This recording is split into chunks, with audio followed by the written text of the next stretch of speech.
দর্শক বন্ধুরা, তনুজ গার্ডেনে আপনাদের সবাইকে স্বাগত। অসম্ভব গরমে হাঁসফাঁস অবস্থা, তবু একটা নতুন ভিডিও নিয়ে আসলাম। আশা করি আপনারা সকলে ভালো আছেন। আজকে নাক চম্পা পুরুষ ফুল নিয়ে আলোচনা করব।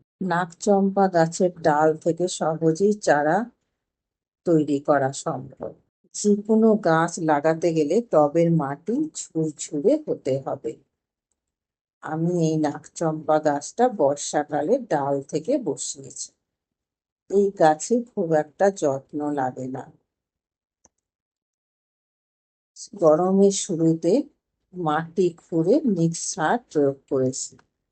প্রথমে টবের মাটি খুঁড়ে আগাছা পরিষ্কার করে হাড় গুঁড়ো, শিংকুচি, নিম খোল, ভার্মি কম্পোস্ট মিশিয়ে এক মুঠো সার টবের চারিদিকের মাটিতে প্রয়োগ করেছি।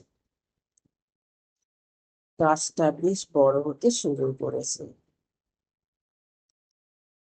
যে কোনো গাছের জন্য যেটা প্রয়োজন, উপযুক্ত সূর্যালো আর উপযুক্ত সার আর নিয়মিত জল।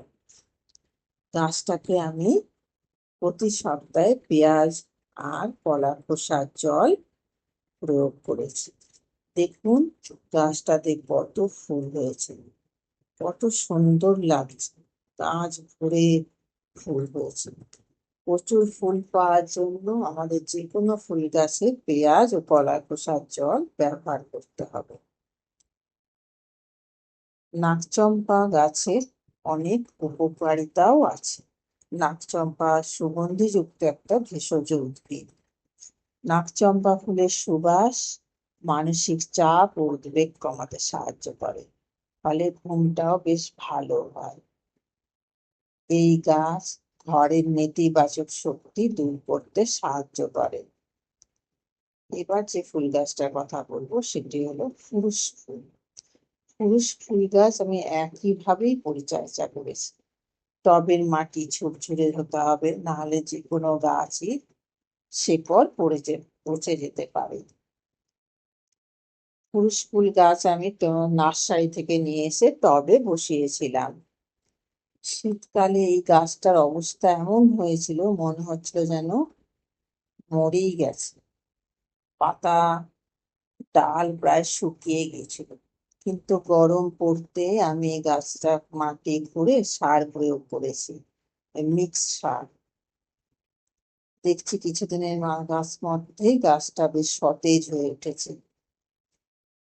গাছটাকে উপযুক্ত সূর্যালো আর পাই এরকম জায়গায় রেখে দিয়েছিলাম, আর প্রতিনিয়ত ঠিক মতো জল দিয়েছি।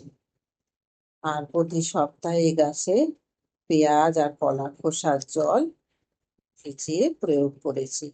আপনি 24 ঘন্টা বা 48 ঘন্টা যে কোনো ভিজিয়ে এই জলটা প্রয়োগ করতে পারেন।